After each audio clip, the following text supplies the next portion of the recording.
السلام علیکم سامعین، 23 شعبان المعظم اور 5 مارچ ہے۔ خبر کا عنوان ہے شیخ الاسلام مفتی محمد تقی عثمانی دامت برکاتہم اور حضرت مولانا فضل الرحمان دامت برکاتہم کی ملاقات۔ بتایا جا رہا ہے یہ ملاقات فلسطین کے مظلومین کو لے کر ہوئی ہے اور سپریم کورٹ کے ایک فیصلے کو لے کر ہوئی ہے۔ گزشتہ دنوں پاکستان کی سپریم کورٹ نے یہ فیصلہ دے دیا تھا کہ پاکستان میں قادیانیوں کو تبلیغ کرنے کا جواز ہے، انہیں روکا نہیں جا سکتا ہے۔ بہرحال وہاں کے لحاظ سے فیصلہ غلط ہے۔ غلط اس لیے ہے کہ وہاں کی پارلیمنٹ نے ان کو غیر مسلم قرار دے رکھا ہے، تو اگر وہ تبلیغ کریں گے تو خود کو مسلمان کہہ کر دھوکہ دے کر تبلیغ کریں گے۔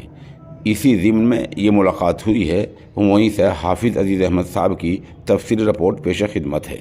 بسم اللہ الرحمن الرحیم۔ محترم ناظرین، السلام علیکم ورحمۃ اللہ وبرکاتہ۔ قائد جمعیت حضرت مولانا فضل الرحمان صاحب دامت برکاتہم العالیہ کی جامعہ دارالعلوم کراچی آمد۔